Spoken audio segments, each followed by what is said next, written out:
Everything about this case was thought-provoking and eye-catching from word go. Maddie, Ethan, Kaylee, and Zaina. These beautiful, smiling faces. These young people's lives played out on social media. The small town of Moscow, Idaho remains on edge tonight following the brutal killings of 4 University of Idaho students. Dylan provides an eyewitness account. What happened? Why the 8-hour delay? I personally won't go out at night alone. Just the basic facts of this case were jaw-dropping. And it got bigger and bigger and bigger. Am I looking at the murderer? This nondescript person acting suspiciously, staring at them, glaring at them. The accusations, they were getting crazier and crazier by the day. A killer remains on the loose, and residents want more answers from law enforcement. In our Facebook group, he would talk about where the bodies were positioned in the house. I'm sure the killer's on this page. This is somebody who wanted his 5 seconds of fame and wanted to go down notoriously. Can you tell us what you were looking for while you were back at the house? We live in Moscow in a murder mystery right now.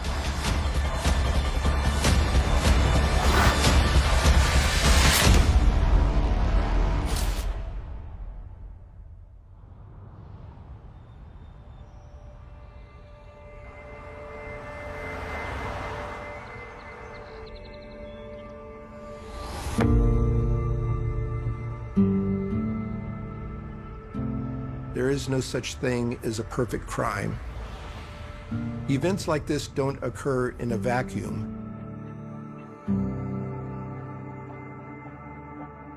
I'm Art Betke. I'm the mayor of the city of Moscow, Idaho. Moscow's a quiet, rural university town, very peaceful, offers a high quality of life to folks.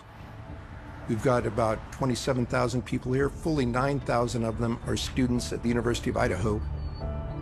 The university here really changes the flavor of being in a little town. It raises the intellectual and the cultural level of the citizens in this area.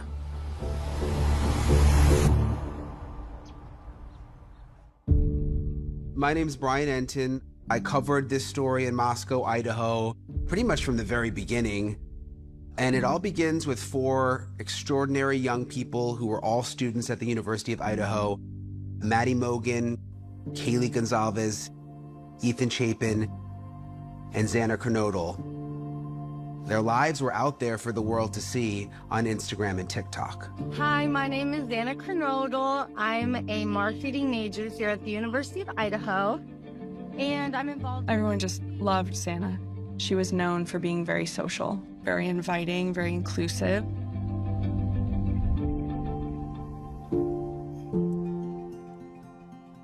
Ethan was Xana's boyfriend. Ethan Chapin was a triplet. His mom had 3 high chairs lined up in the kitchen. Eventually, all 3 siblings enrolled at the University of Idaho.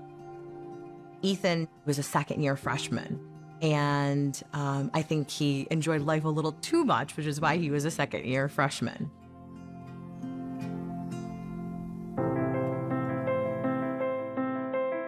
Kaylee Gonzalez was 21 years old. She was part of the Alpha Phi sorority. On TikTok, Kaylee was a life of the party, really caring, a lot of fun.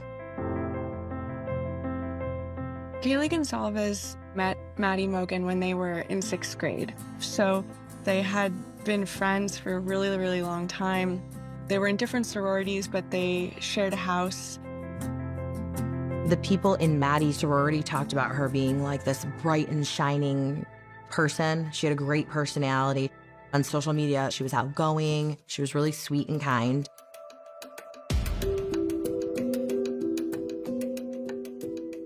The King Road house was known to be a party house. All the housemates were involved in Greek life.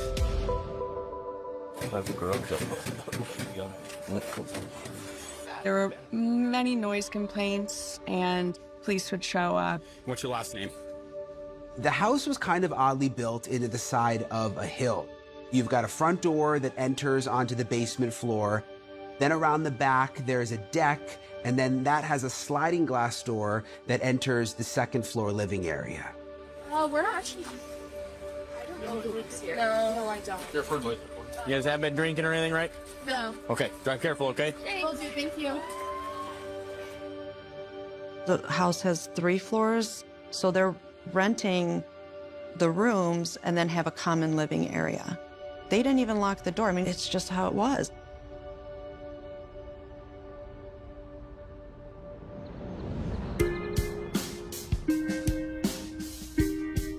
November 12th, it was game day. There was a big football game against UC Davis. That day, the housemates were all wearing, University of Idaho sweatshirts. They took a picture outside their house. Maddie sat on Kaylee's shoulders for the picture. It's Maddie, Kaylee, Xana, and Ethan.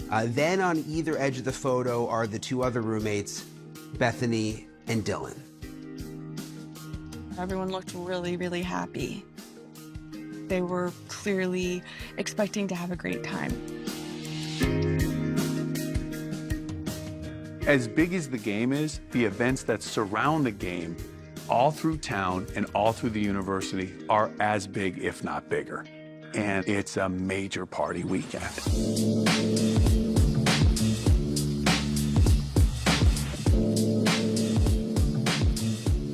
That night, the housemates went to different parties. Ethan had gone to a fraternity formal with his twin sister as his date and met back up with Xana at a fraternity party. Maddie and Kaylee were at a bar called the Corner Club. Maddie and Kaylee met up with Kaylee's ex-boyfriend, Jack. He and Kaylee had been dating for their entire tenure at the University of Idaho, and they had recently broken up.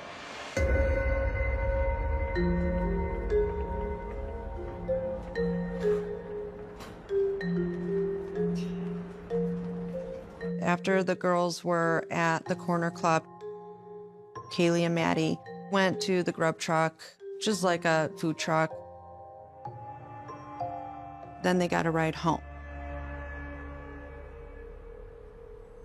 Xana and Ethan came home around the same time as Maddie and Kaylee.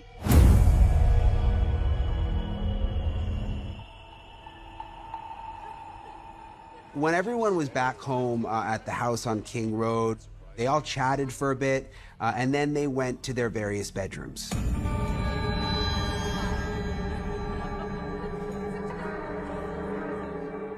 Kaylee and Madison went up to the 3rd floor and they settled down together in Maddie's bedroom, while Kaylee's dog Murphy stayed in Kaylee's bedroom, which was across the hall.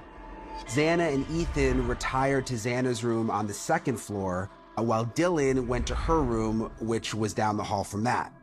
Meanwhile, Bethany went to sleep in her bedroom, and that was on the basement level.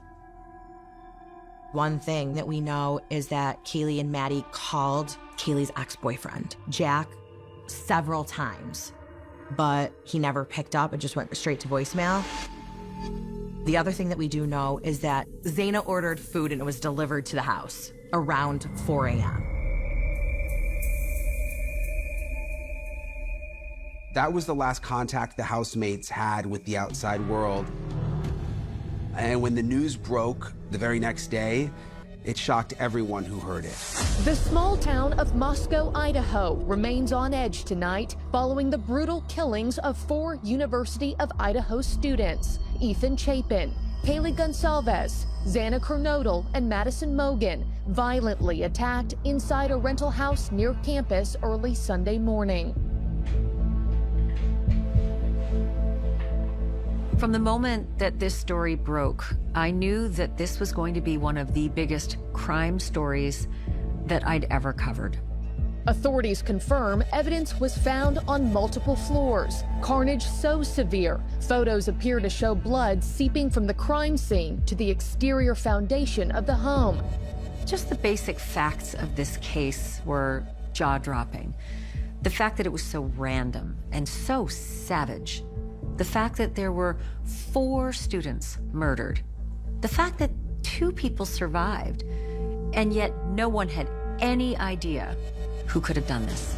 We are continuing to track breaking news out of Moscow, Idaho. It started with a call to the Moscow Police Department just before noon. House right here is where police found 4 bodies. People were found dead. This is a very much developing situation. I remember heading to the airport, boarding a flight for Idaho, and in that moment, it felt like everyone knew that this was going to be a huge story. Everything about this case was thought-provoking and eye-catching from word go. These young people's lives played out on social media. But I'll tell you, those images, the beauty of our victims, their vibrant smiles, may very well have been what did them in.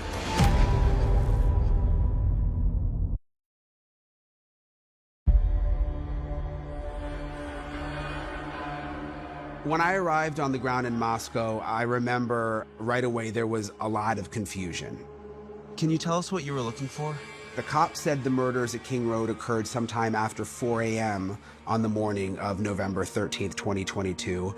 But the 2 surviving roommates, Dylan and Bethany, who may have been sleeping in their bedrooms at the time of the attack, they didn't call 911 until sometime around 12 noon the next day, which is 8 hours later.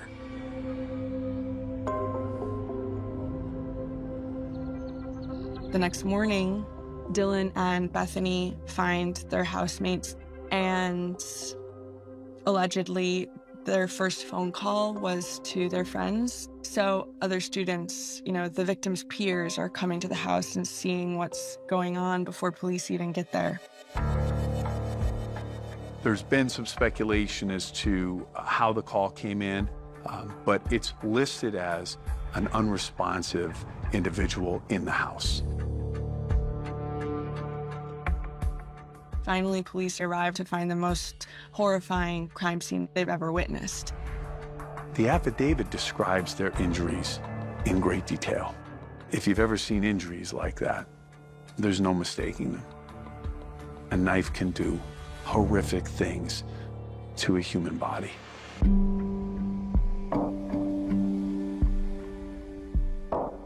My phone buzzes me, and it's a text from our city supervisor that says that there's been a murder in town that's involved 4 university students. We have a major situation on our hands, and it became a very major story quickly.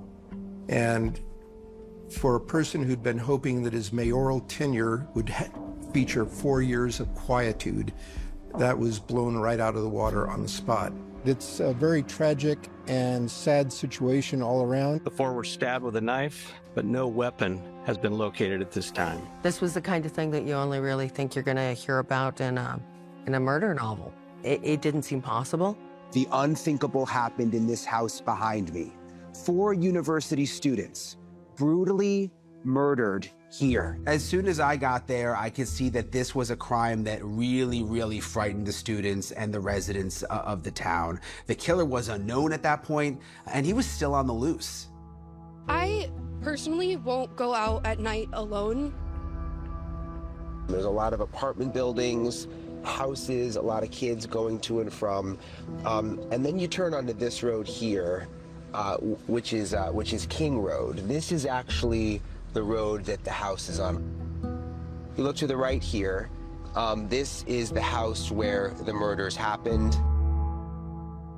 Being on the ground and talking with folks every day, it was clear to me that the community was really feeling under siege from all of the outside attention. All of this really is a nightmare for this town, a nightmare that they just cannot wake up from. Almost every corner around the university campus, there would be camera crews setting up for a shot. And it wasn't just from local affiliates. It was from Seattle. It was from California. It was It was from all over. The news of this had gone right round the world almost overnight.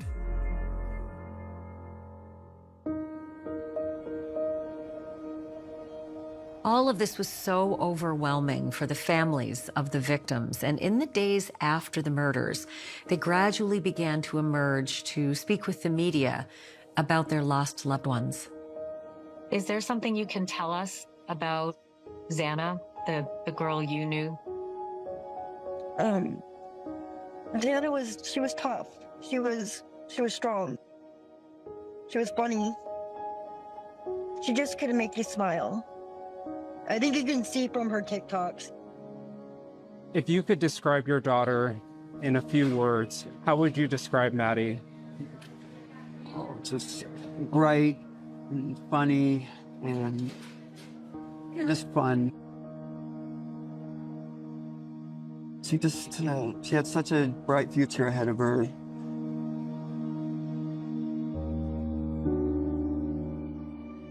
Tell us who your Ethan really was. Yeah, he was a great kid. In our family, personally, he was kind of the comedian. You just live life.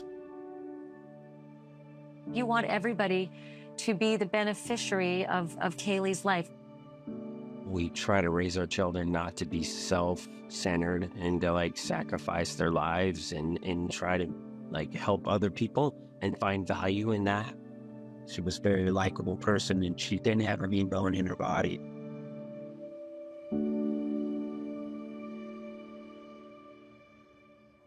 As the families grieved, the scale of this quadruple homicide investigation, it grew larger and larger by the day.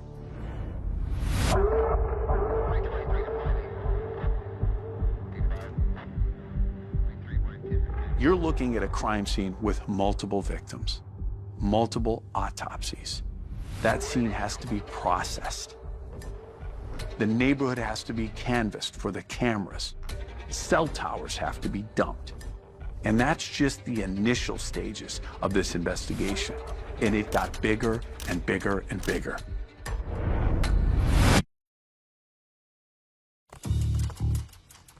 It's one of the biggest true crime pages on Facebook with about 227,000 members. And Christine Cameron and Alina Smith are the administrators. Christine Cameron and Alina Smith are two people who, if you have been following this case, you cannot ignore. They started the Facebook group, Idaho Murders Case Discussion Group. Christine and I attended the same high school, and our biggest common factor was we just had this passion for true crime. Another page. Yeah, that's when I can tell if they're on Facebook. And so I was like, let's start some true crime pages on Facebook and just get our feet wet. True crime used to be, you know, a crime happens and then there's an arrest made. Well, because of social media, we have the opportunity to kind of see in real time what is happening. So, you know, you have these armchair sleuths or detectives, so to speak, and they want to be a part of it. Christine and I have not made any money. We had the option to turn it into a monetizing page, and we didn't because we don't want to benefit off of a crime. With our other pages, it was just a pastime. Like, we'd set up a page, and I have my role, and Alina has her role. We had all these other pages, and I think 6,000 members was a good number. I mean, if we got 6,000, we were like, wow, this is great. When the University of Idaho happened, it was almost overnight. It just went from a fun pastime to like a full-time job. At the end of the first day, we had almost 17,000 people on the page. And then 2 weeks after that, we were already at 80,000. That's how quickly the numbers went. And then 2 weeks after that, we were already about 140. 2 weeks after that, we were 190.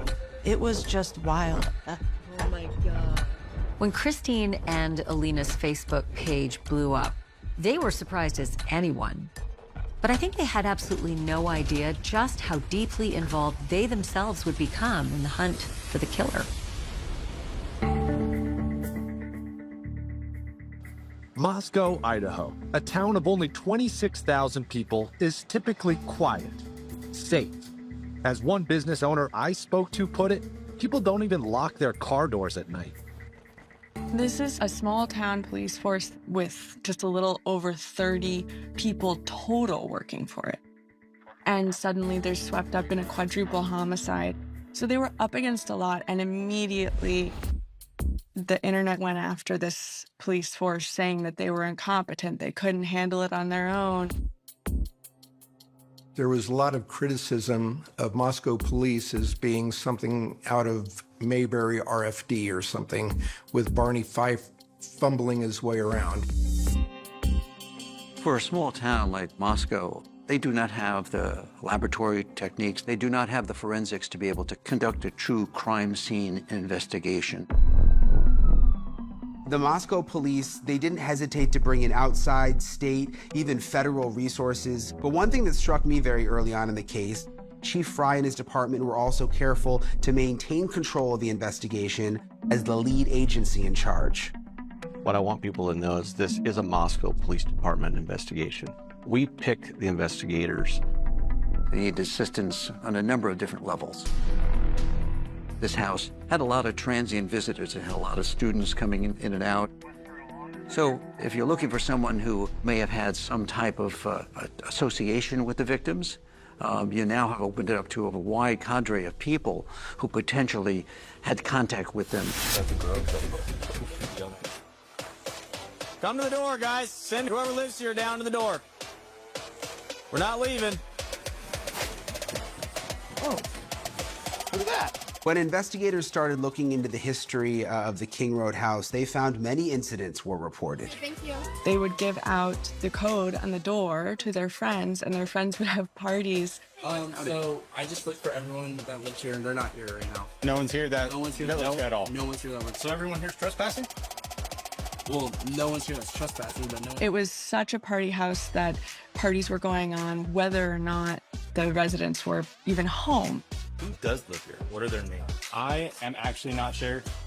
When the crime scene is a place frequented by a large number of people, that complicates things because these are individuals you have to talk with. These are individuals that can contribute to DNA.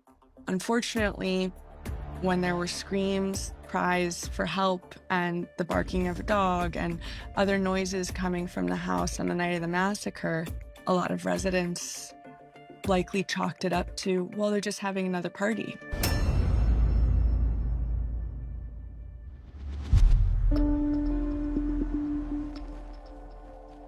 In the days following the murder, as the attention of the world was really focused on Moscow, Idaho, they were basically saying nothing. Investigators were really tight-lipped. We know you have questions, and so do we. They told us the victims' names, they told us that it was a stabbing, and they told us there were no suspects at this time. The police had locked the scene down, they'd locked the evidence down, they'd locked everything down. At this time, I'm not going to expand upon that. It's been a little more than 2 weeks now since the murders. Parts of the timeline are still missing, but we know according to police that Kaylee and Madison were here the night before the killings at a bar called the Corner Club in Moscow. Investigators say they were here between 10 p.m. and 1:30 a.m. One of the first major pieces of evidence that surfaced in the public came from right after Maddie and Kaylee left the Corner Club and they visited a local food truck called the Grub Truck. Web sleuths scoured Twitch live streaming footage from the food truck. Hello. Hi. Welcome back. And they managed to find a moment in the footage where Kaylee and Maddie placed their orders.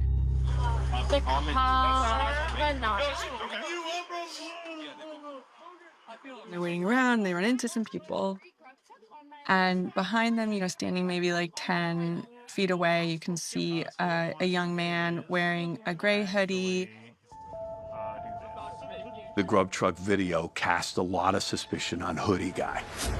this nondescript person acting suspiciously around Maddie and Kaylee, staring at them, glaring at them, acting in a way that appears to be arising their suspicion level. There's really no way to tell, but people have said that she's saying, you, Mr. Good thing that it ended, but So Maddie grabs food off the counter. They take off at sort of a brisk pace to a waiting car. And the guy in the hoodie sort of goes like this. One can interpret they're leaving that video kind of in a rush to get away from Hoodie Guy. People were speculating about that. We had this gentleman send us this video where he did like infrared imagery on the students. And he said that in, I think it was the Hoodie Guy's pocket, he could see that he had an object that was in the shape of a knife. You had this sinking feeling of, am I looking at the murderer?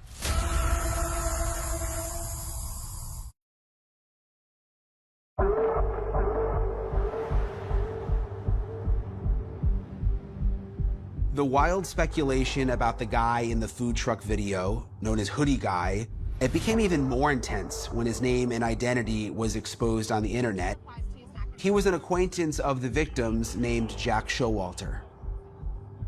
The name Jack Showalter comes out. They're researching him. Oh, he lives not even 2 miles away. He likes to hunt. Oh my gosh, he must have a knife. They thought, this is our guy.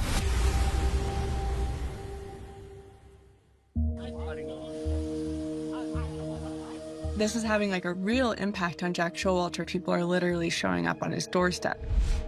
Christine and Alina declined to promote the so-called infrared video on their Facebook group because they came to realize that it could not be authentic. We contacted somebody in the military and they said that it's impossible to get infrared imagery through a cell phone or video. And so we were like, delete. Just as the speculation about the Hoodie Guy Jack Showalter was reaching a boiling point, a new piece of video taken a few minutes prior to his exchange at the food truck surfaced through Alina and Christine's Facebook forum. It's surveillance video of Kaylee, Maddie, and the person known as Hoodie Guy walking down the sidewalk.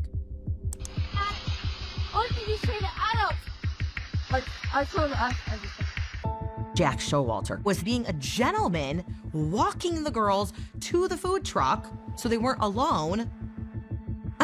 It just puts a whole different perspective. But then they latched on to, oh, who's Adam? What did you say to Adam? I told us everything. What did you say to Adam? Instead of exonerating Jack Showalter, the footage implicates this, mysterious Adam. What this resulted in was the only Corner Club staff member named Adam, who was not working that night, was harassed and doxxed. Our page is a microcosm of how America is today. There were many times where we kicked people out for just being outright rude, mean, demeaning, belittling others. But then there were times where they would look up information about other people and post it on the page. That's when we were like, okay, that's crossing the line. That's it, you're out.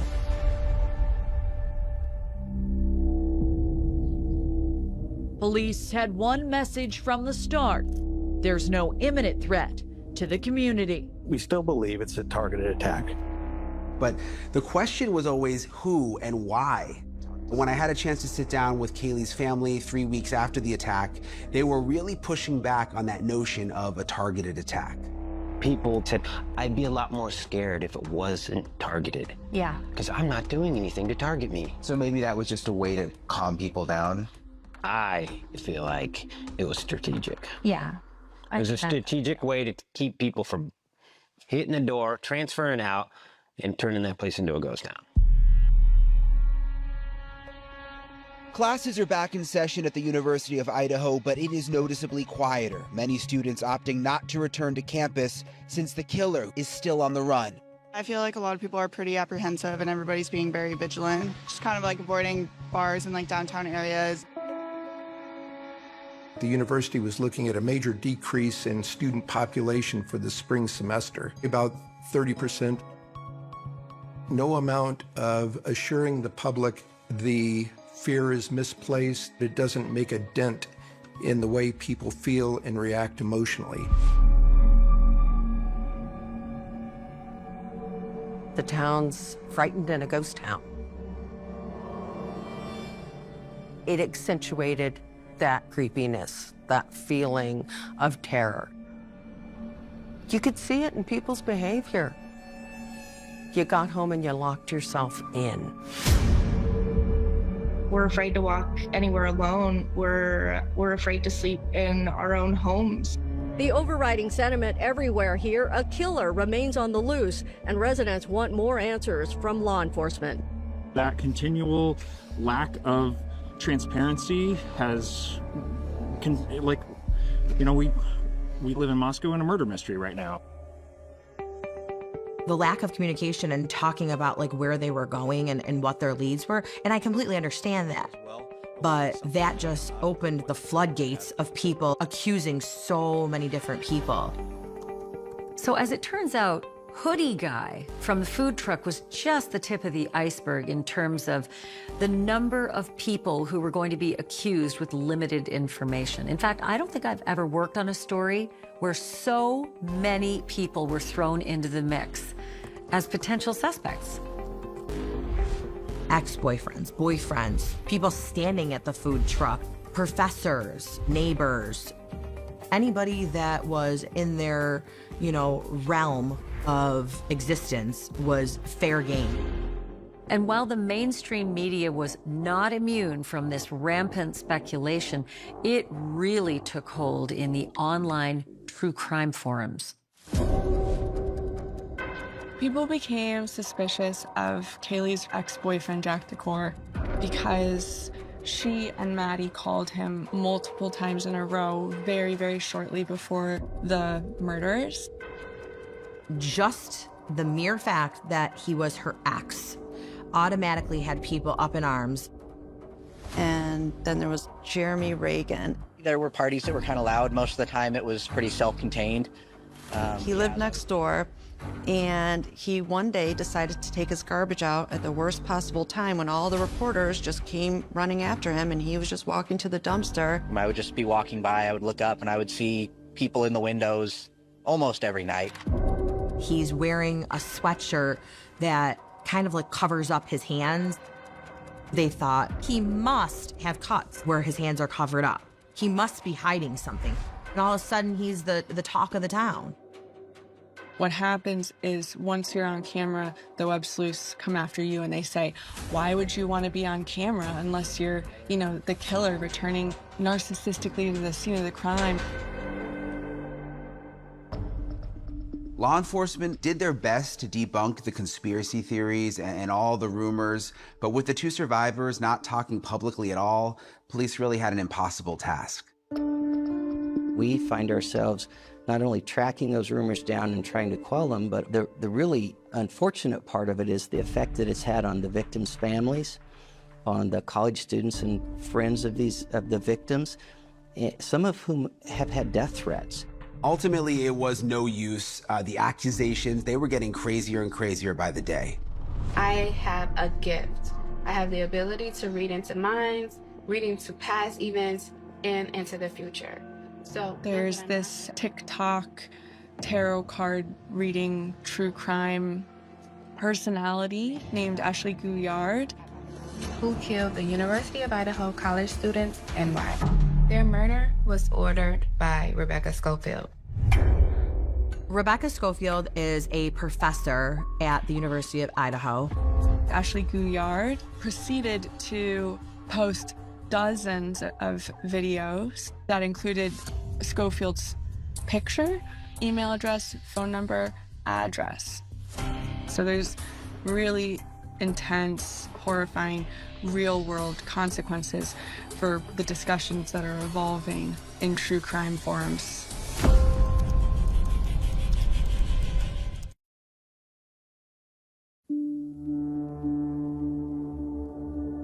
In the first few weeks after the crime, the speculation and false accusations reached a fever pitch, and the atmosphere of a witch hunt in Moscow could really be seen in the case of University of Idaho professor Rebecca Schofield. Schofield became afraid for her children's safety because she was getting so harassed. Schofield was in Oregon on the night of the murders, and, you know, not involved in the crime in any capacity. Finally, she filed a lawsuit against Ashley Gouillard, and that case is still ongoing.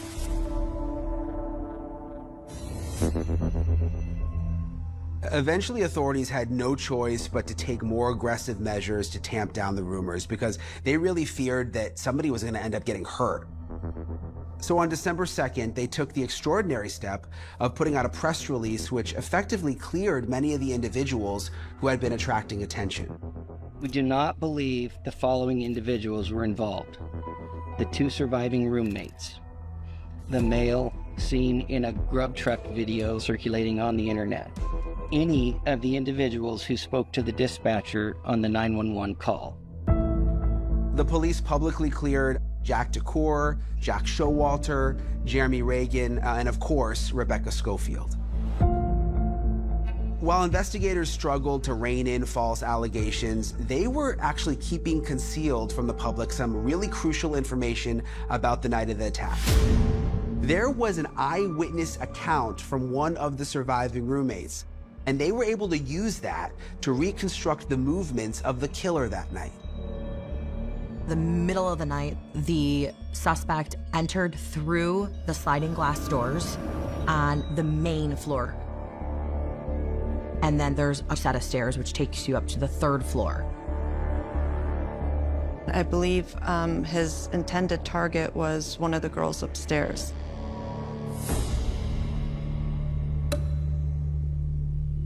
He had a K-bar knife. It's like one step away from a samurai sword. It's a crazy weapon. He wanted a physical battle.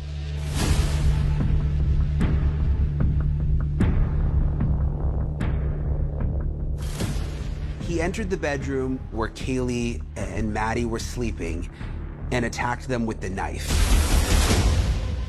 It only took a few moments.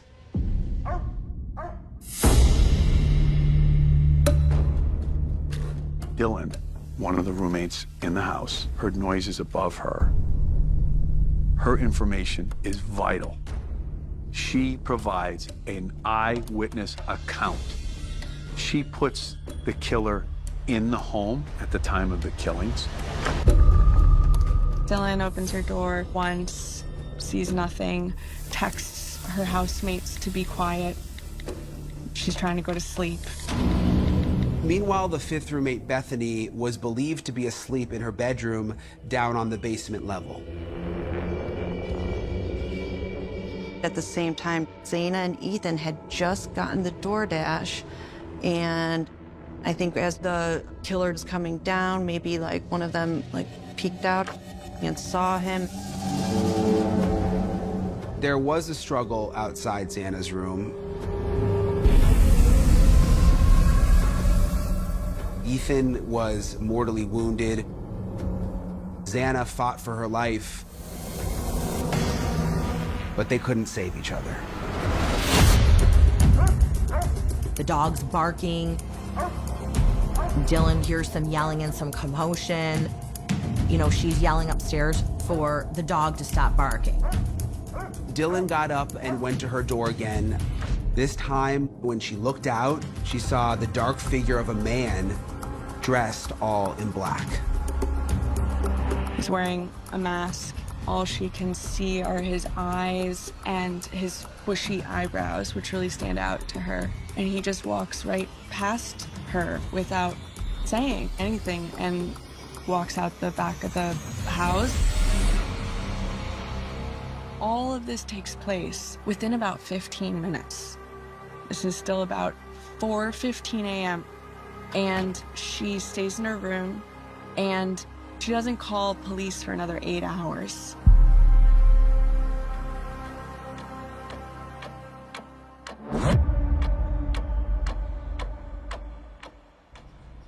So this is one of the real mysteries of what happened that morning. Why did Dylan not notify police that something was wrong until around 12 noon on November 13th? We don't know why that call came in at noon and not in the middle of the night. What happened? Why the 8-hour delay?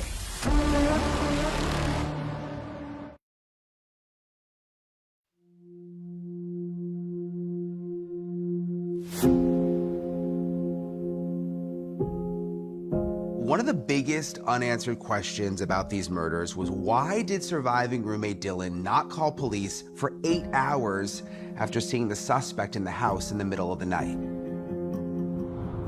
The affidavit says after seeing this man, Dylan enters into a frozen shock phase.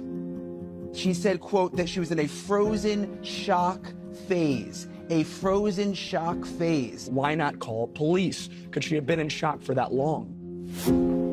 When the world first learned that Dylan had actually laid eyes on the killer, I think there was a lot of confusion. I mean, the truth is, it's the middle of the night she opens her door and sees a strange man. She probably had no idea what had happened in the house, but it's frightening enough to see a strange man in your house in the middle of the night. And so it's understandable that a 19-year-old would be slightly shocked. She was paralyzed with fear in that moment, and self-preservation becomes the #1 priority. And so it does not surprise me at all that she locked her door and was frozen with fear, and that there was such a delayed response. Another thing that police had in their possession from the beginning that the public knew nothing about turned out to be a critical piece of evidence.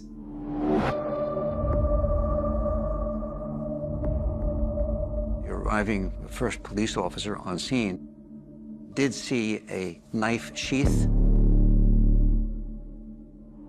That knife sheath had on it a Marine Corps logo. The knife sheath was found with Kaylee and Maddie. As an investigator, you're securing that item to preserve whatever is on there, be it a fingerprint, a hair, DNA, blood, sweat, anything.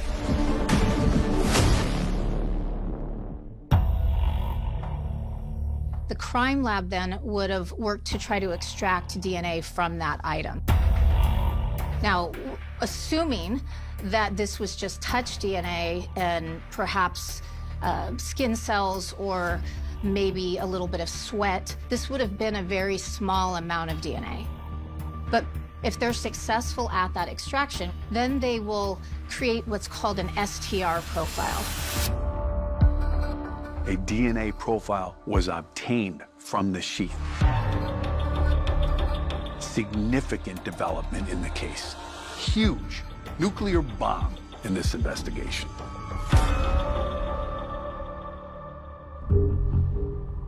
In early December, Alina Smith and Christine Cameron discover some information on their Facebook page, and it could dramatically alter the investigation. We had a member on our page by the name of Papa Roger, and the way he spoke gave everybody just like a very off feeling. They weren't your normal, inquisitive, true crime questions. They were very detailed, very descriptive statements about the crime scene. He would talk about where the bodies were positioned in the house, which really made a lot of people uncomfortable. And the way he phrased questions. Do we think the person took something from the scene? And people would reply, do you? I do. Alina and I talked about how creepy he was. And then tons of people talked about, I bet you the killer's on this page. We have 250,000 people. I'm sure the killer's on this page. If the killer did in fact join this Facebook group, I think what we're looking at is some of his own need to be looked at. The difficulty about a crime for the criminal who wants credit is if nobody's figured out you've done it, how do you get credit? Part of how that need gets satisfied is you sit back and you watch.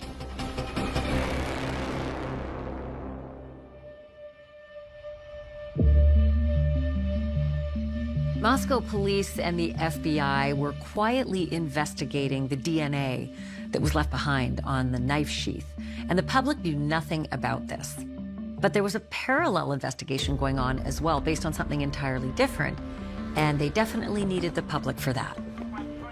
We started looking for video the day of the crime. Officers on scene had identified certain residences in the area that had video cameras. Police were able to put together that they were looking for a particular vehicle. A white car on the night of the murder is seen driving up and down the street, and then immediately after the murders, it's seen speeding away. In this case, by looking at things such as the distance between headlights, the wheelbase, and some other dimensions that they can put against the video, they're able to determine the make and model of the vehicle. It's a Hyundai Elantra from the years 2011 to 2016, and it's white. And the investigators put it out there. Perhaps the Hyundai was seen here. It may have been seen up in this direction. There's an apartment complex, and the road loops around. We are confident that the occupant or occupants of that vehicle have information that's critical to this investigation. The police alert about a white vehicle has raised hopes that maybe there'll be a break in this case soon. We do know that police have a lot more surveillance video. They tell us that they've pretty much gotten all the video from the area around the house where the murders happened, and now they're expanding that perimeter. They found CCTV footage of a white car driving near state lines headed toward Washington State University campus. Washington State University is in Pullman, Washington, and the two college towns, they're similar in many respects, and they're practically twin cities.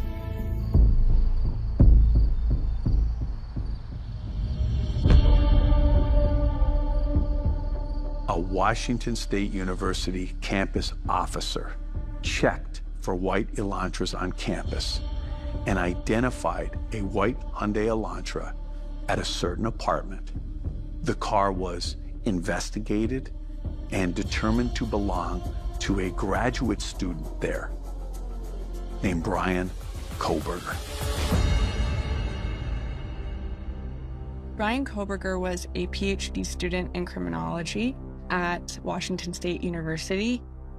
Investigators made multiple inquiries about Koberger and gathered some additional background information.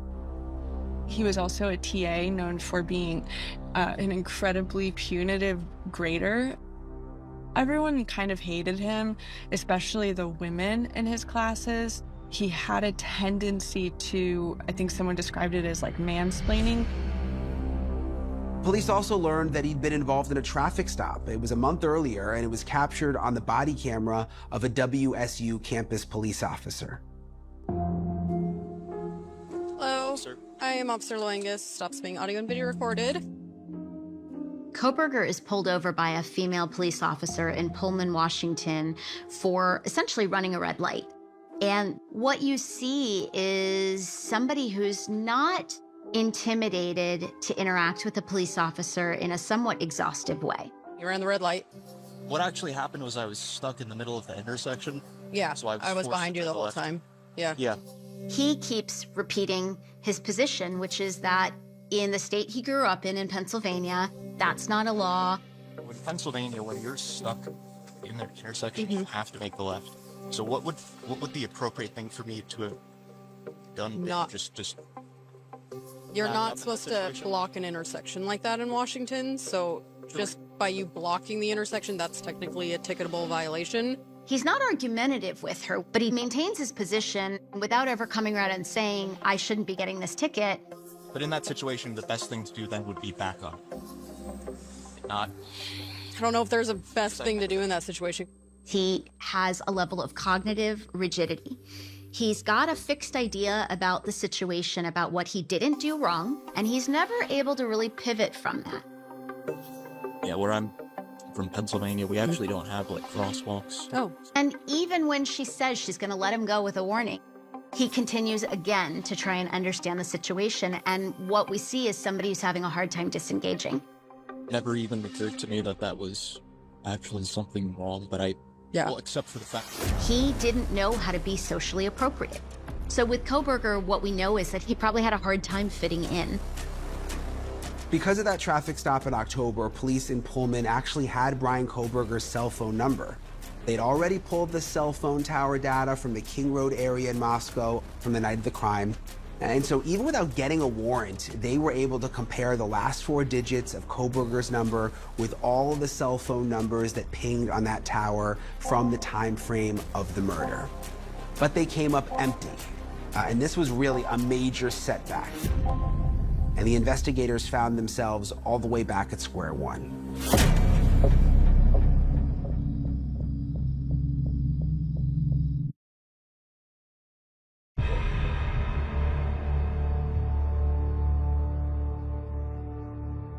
Despite having cell phone tower data which failed to place Brian Kohberger near the King Road house at the time of the crime, authorities, they were not ready to throw in the towel, and they continued to dig deeper into Kohberger's background, and they still really viewed him as a potential suspect at that point. I don't think that Kohberger really had any friends. In high school, he was very overweight. He was bullied. He was remembered as being very creepy toward girls. One thing that Brian Kohberger had done when he was a teenager, he had posted regularly on this forum for visual snow syndrome. Visual snow syndrome is, first of all, a neurological condition that is not well understood. People who experience it describe it as seeing white auras or white images that look very similar to static that we would have seen on old-fashioned analog TVs, and it never really goes away. And so as you can imagine, it's not uncommon to find in this population higher rates of depression, higher rates of anxiety and stress responses. A lot of people who suffer from this start to see their own life as kind of surreal, almost like they're in a video game.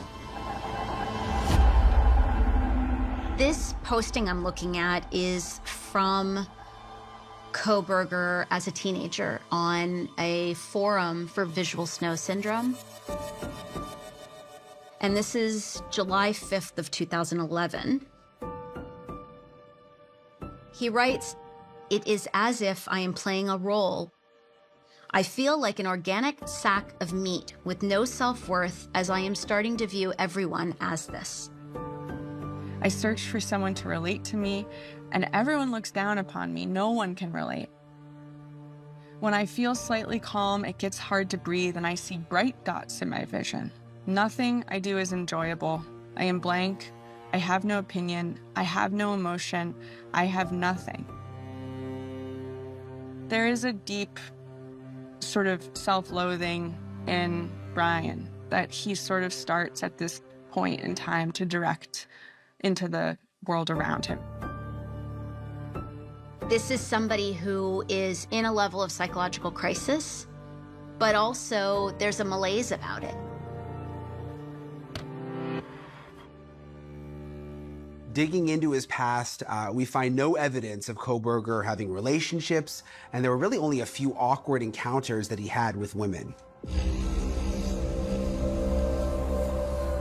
He went on a Tinder date with a college student, and it was very, very bizarre.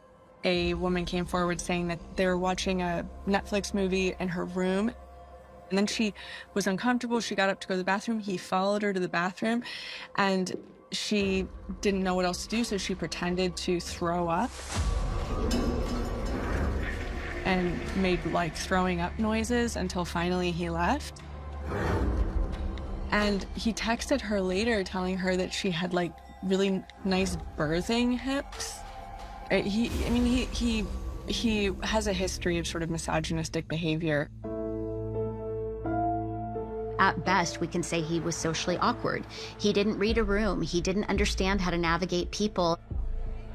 When he's a little bit older, Kohberger has a local bar that he goes to, and he ends up pursuing the females at the bar, asking them very personal information about themselves. And when they reject him, he's derogatory towards them, calling them pejorative names like bitches. We're seeing this ongoing pattern with Kohberger of struggling socially, struggling with boundaries, struggling with appropriateness. He is someone that has anger towards women. One theory about Brian Kohberger, for which there is no definitive proof, is that he fits the profile of somebody in the incel community, and that stands for involuntary celibate. Basically, it is a big group of guys that gather online in these forums and spew misogynistic rhetoric.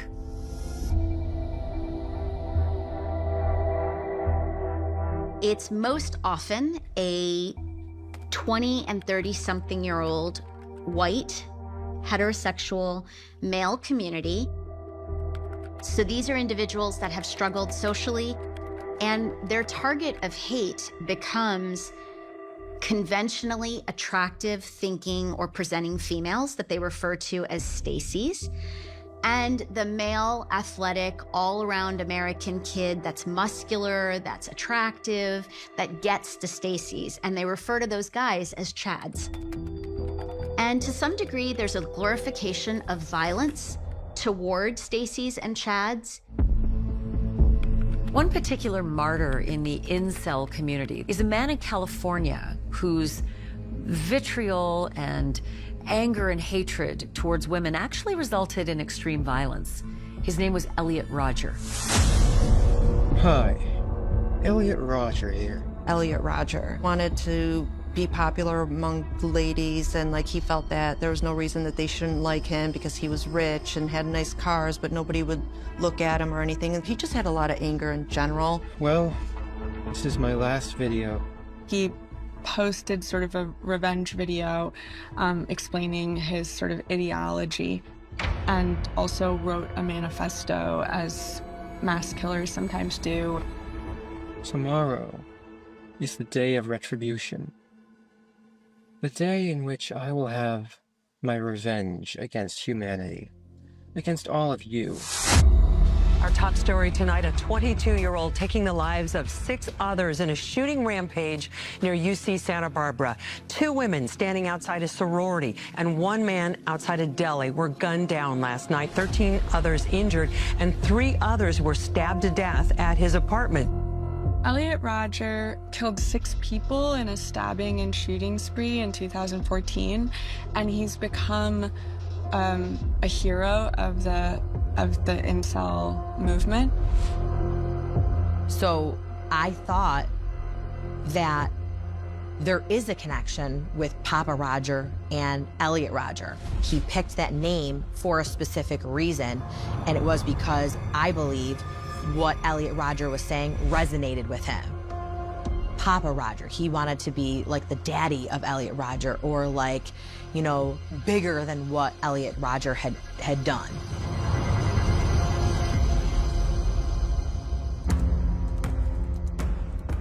It's important to note that no evidence has emerged tying either Brian Kohberger or Papa Rodger to online posts in incel forums, or that they expressed admiration for Elliot Rodger, but the parallels, they really are hard to ignore. Since that shooting, there are phrases that sometimes come up. I'm going to go ER the situation. That's a direct reference to Elliot Rodger and somebody saying, I'm going to go shoot several Stacies and Chads. The sorority that he was targeting was the same one that Kaylee was a part of. The fact that Elliot Rodger targeted the Alpha Phi sorority house at UC Santa Barbara, the same sorority that Kaylee Gonzalez belonged to, is that a coincidence?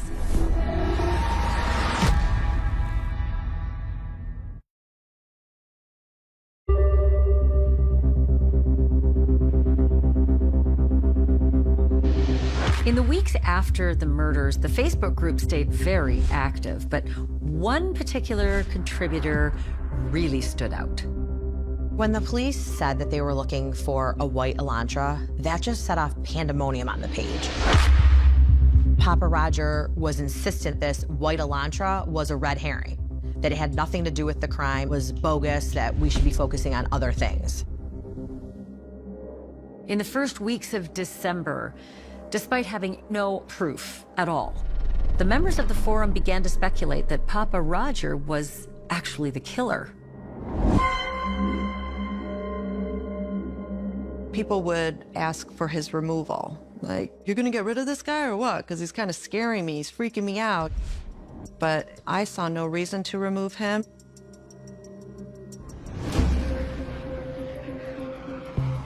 At the end of December, I had to travel, where I was gonna be offline and not be able to help. So we asked this member to help out for a little while as a moderator. Papa Roger got into a big fight with a lot of people. He would fight incessantly with members in our page. The wanting to see the maximum destruction, wanting to see the effects of your decision-making, and stirring the pot with the online community is something we do see sometimes in narcissistic individuals. He had gotten several warnings. And this moderator that we had asked to help fill in removed him from the page. I was not happy with that decision. When you remove somebody like that, a good chunk of their information goes with them. There's a lot of information that's now deleted completely. And what if there's some key evidence there? Thankfully, we started taking tons of screenshots of things that he said on the page before it was removed. Papa Roger was removed from the page somewhere between 4 and 6 p.m. And within the hour, Papa Roger opens a new Facebook group called Moscow Murders Anything Goes.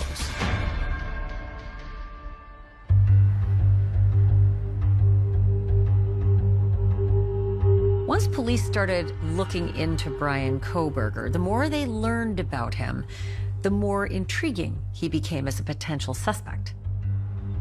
When Brian Kohberger turned out to be a criminology student, that added an entirely new layer to the story. He ended up going to community college and sort of developing a really intense interest in murder. and that sort of carried him into grad school and beyond.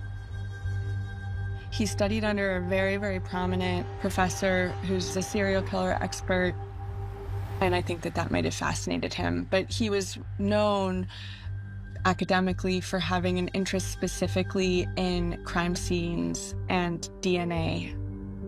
In the case of Kohberger, he obviously took it a step further by trying to obtain a doctorate degree in criminology. It's hard to know what his motivation and perspective was, but given how this individual seems to have a high need for specificity, for precision, while we don't know for sure, and it's speculation, it's not unreasonable to think that what he was really also trying to do was understand how to commit a perfect crime.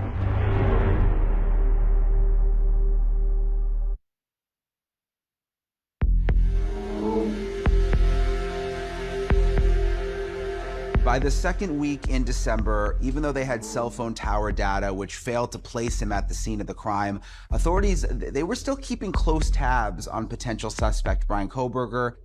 This was as the fall semester was coming to a close. He made plans to drive across the country home to Pennsylvania for winter break. His dad flew out to make the drive with him. I suspect that there was some type of physical surveillance involved, if not for the full trip, then at least a good portion of the trip. They were stopped a couple times by police in Indiana. You right up on the back end of that van, pulled you over for tailgating. Is this your car? Okay, cool. Where are you headed? It's a strange exchange. Brian seemed to avoid saying where they were really headed. People theorize that the police who made these stops were aware of who he was and had intelligence about his connection to a possible crime. Perhaps there was a reason why they wanted to slow him down, maybe for surveillance to catch up with him. Perhaps it was also to see what was going on inside the vehicle. But do me a favor, don't follow too close, okay?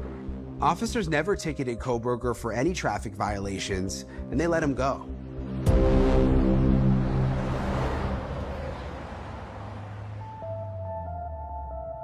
Upon arrival in Pennsylvania, authorities were keeping an eye on Kohberger as a person of interest. DNA extracted from the knife she found at the crime scene didn't yet point to one particular individual, but it helped investigators establish a family profile. If they only do have that touch DNA and that one piece of genetic evidence, they are going to need other evidence to help back that up and tie a suspect directly to that crime scene. They have to collect DNA directly from that individual and compare it against the court-admissible genetic profile. At the time, Brian Kohberger was staying at his parents' house in a gated community called Indian Mountain Lake. The first thing they look to do is retrieve discarded household trash. But once Kohberger was in Pennsylvania, he was, according to the police, super hyper-vigilant about not leaving prints anywhere. He wore gloves everywhere he went. How someone acts after a crime could be argued to be relevant if it suggests consciousness of guilt. Why would somebody be wearing gloves when they're putting out the garbage or cleaning their car? Is it because they're trying to eliminate certain fingerprint evidence or anything that could be tied back to them? Unfortunately for him, his parents were not being as hyper-vigilant. So police were able to get the family's trash. They pulled that DNA from Brian Kohberger's parents' house, and it didn't match the suspect. Well, there's two males in this home that we know of, right? There's Brian and his father. This is male DNA. Let's run a paternity comparison. And they got the match then. They apparently got his father's DNA. Now, because his father is a first-degree relative, they can still use that STR profile. That was the final straw. Investigators at that point were 99.9998% certain they had the right guy.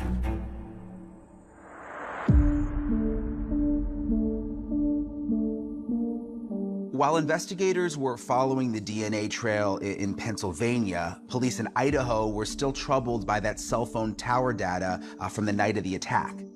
But now they had enough other evidence to apply for a search warrant for Kohberger's full cell phone tracking data. Brian Kohberger's cell records were a treasure trove of information. Wouldn't you know, Mr. Kohberger's phone was turned off at 2:47 a.m. the night of the murders. It also revealed that the phone was turned back on and traveling from Idaho back into Washington after 4:30 a.m. Now, why would someone turn off their phone at 2:30 in the morning only to turn it back on at 4:30? Anytime somebody turns off their phone, it suggests that they're trying not to be picked up by communications networks during that particular time. Prior to the murders, a continued examination of Brian Kohberger's cell phone revealed that on 12 separate occasions, Mr. Kohberger's phone is found in the area of King Road, essentially in the middle of the night. Was he stalking our young victims? Was he preparing to commit the crime? See, I look at that in those 12 occasions, and then I look at November 13th and I say that occasion was different, because when he left his house that 13th time at 2:47 a.m., he shut his phone off. Why? I think it was game on at that point.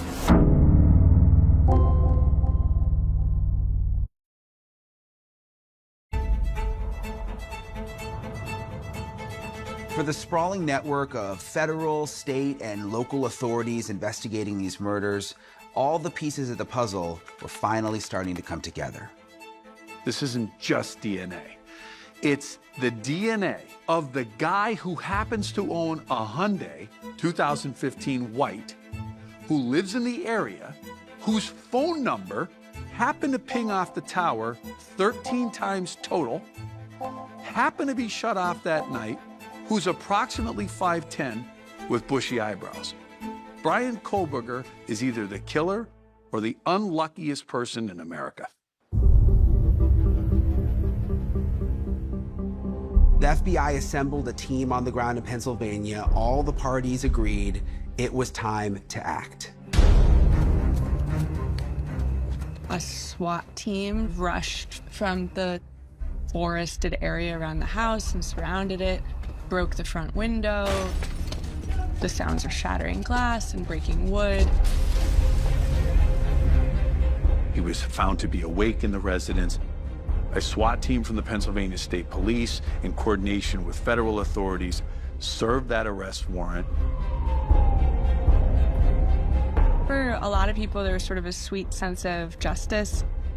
He's charged with murdering them in the dead of night while these kids felt safe in their bedrooms. And in the dead of night, the SWAT team came for Kohlberger.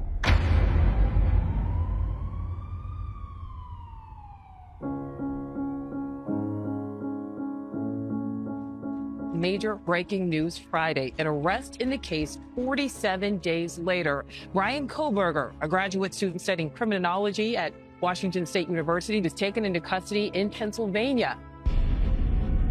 When Brian Kohlberger got arrested, there was like this feeling of, okay, it wasn't any person that we had ever talked about. And we're like, oh, that's him.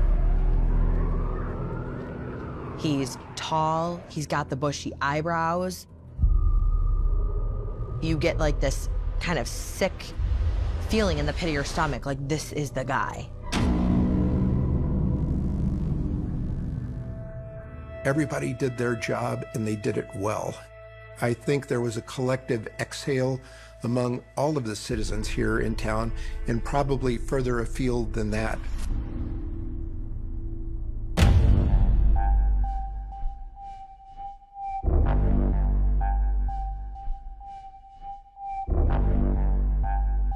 On January 5th, just a few days after the arrest, Kohlberger made his first appearance in an Idaho court. I was there on the ground, on the scene to report, and the vibe was very somber. It was really fraught with emotion. Remember, this is a small town. They don't really deal with high-profile cases like this, even going in the courthouse today. I mean, it's a small courthouse.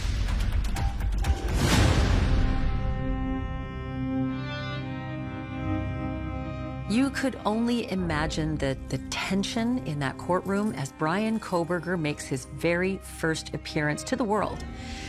And all you can hear is the sound of his shackles clanging across the floor. Brian Kohlberger never looked at the victims' families in court Thursday, only looking in the direction of his lawyer and the judge. Is Mr. Kohlberger prepared to plead to these charges? Your Honor, we will examine a second. Because Mr. Kohlberger is standing silent, I'm going to enter not guilty pleas.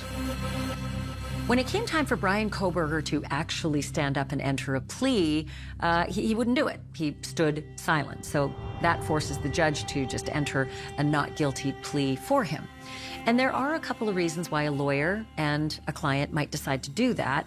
One of which is that you have the right preserved to question the mental state of the suspect at the time of the crime. And we don't know if that's why they did it, but it's possible. One thing that was clear after the initial court appearance, this would be a long and drawn-out process for the victims' families, and there would be no resolution anytime soon. This is not the end of this investigation. In fact, this is a new beginning. When the trial happens, it's gonna be ripping off a very nasty Band-Aid that has to happen. It's gonna be uncomfortable. It's gonna sting. It's gonna be quite a circus, and I think a lot of details that have not come out are going to be sort of showcased, and we're going to learn so much more about what actually happened that night.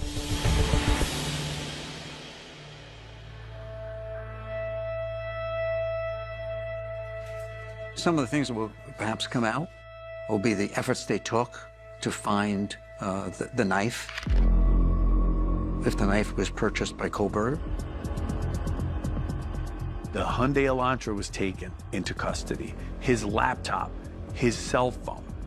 Those items are going to be the subject of intense forensics examinations. And undoubtedly, there could be information in those items that will support the prosecution's case. The key element in the trial is going to be the touch DNA collected at the scene, but experts say there is a chance that it doesn't even hold up in court. Forensically, touch DNA is not as strong as DNA from blood or other bodily fluids because touch DNA is actually more susceptible to contamination. Touch DNA can be transferred. You can shake someone's hand and then they can leave your DNA somewhere. So I do think that when you only have touch DNA, you really do have to have other evidence that ties someone to a crime scene. It's not a slam dunk like it might be in some cases where you find the perpetrator's blood mixed with the victim's blood. This is a capital case. The fact that the prosecution is seeking the death penalty against Bryan Kohlberger really turns the volume up on this case because his life now hangs in the balance.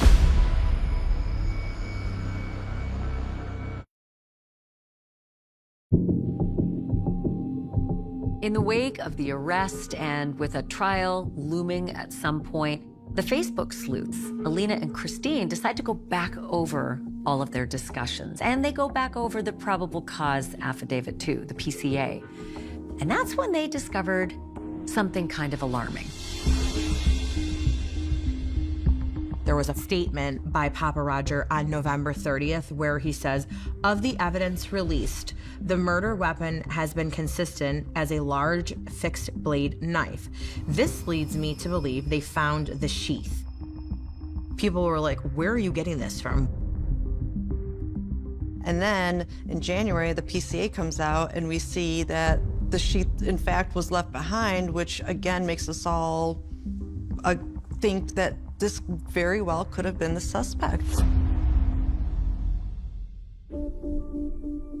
Alina and Christine also went back over Papa Roger's new Facebook group, Moscow Murders Anything Goes. And they discovered something very odd. When Bryan Kohlberger is arrested, Papa Roger profile goes blank. You don't see it anymore. There's no more interactions at all. That just sent chills up my spine, like, oh my God, he probably was in the group. That whole profile gets erased from the internet. And that admin gets erased as well. And poof, gone. I believe that the police and the FBI probably worked to get all of this information offline so they can use it in their case. There's no mention of Papa Roger in the probable cause affidavit or really any evidence that the FBI took down the account. In fact, there may be no connection to Kohlberger at all. But Alina and Christine could not help but notice something very striking about the Papa Roger profile picture. His actual profile picture is of a Russian military guy from Moscow. In my eyes, he does resemble the suspect. I see it 100%. If you were to look at Kohlberger sideways, like his profile, I feel like that looks just like him.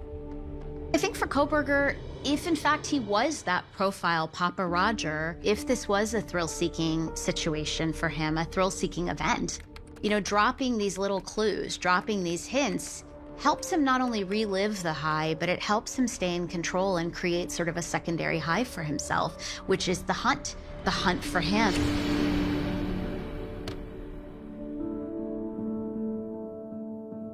For over a year, the house on King Road had really stood like a scar in that community, a blight, a horrible reminder of what happened that October night. And the University of Idaho made a decision. That house needed to come down.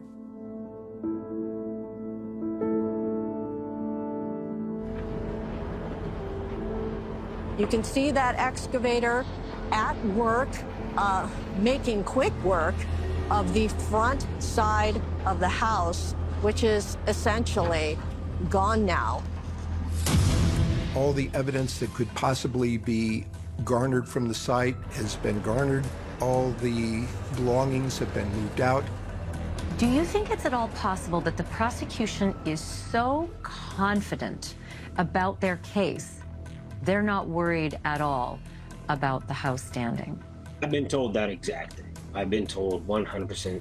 The amount of stuff we have, Steve, relax.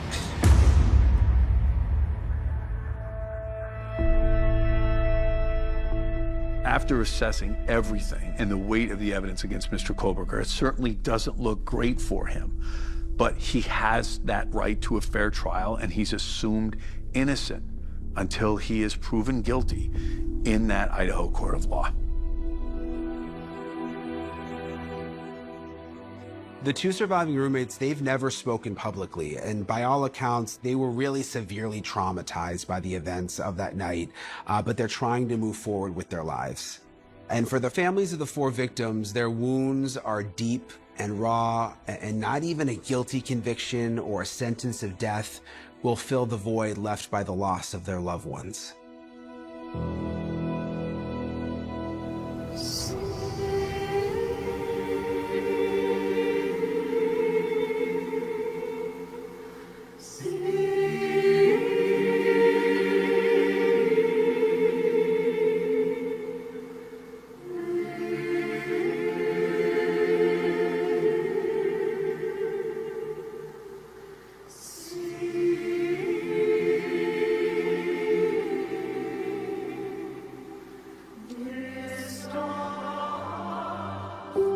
The main reason I'm up here today is so that everybody can understand what we lost. Because we lost 4 beautiful souls. When I would meet people, they say, you know, tell me about yourself. And the first thing I'd say is, well, I have this daughter, and she's, you know, here's a picture of her. She's on the dean's list at the college. It's hard that we are without these 4 beautiful kids with us tonight. We are eternally grateful that we spent so much time with him. And I want to remind you that that's the most important message that we have for you and your families, is to make sure that you spend as much time as possible with those people, because time is precious and it's something you can't get back. Through all this, I hope we can all look through that dark tunnel and see the light and follow that light. And I pray that we have justice someday.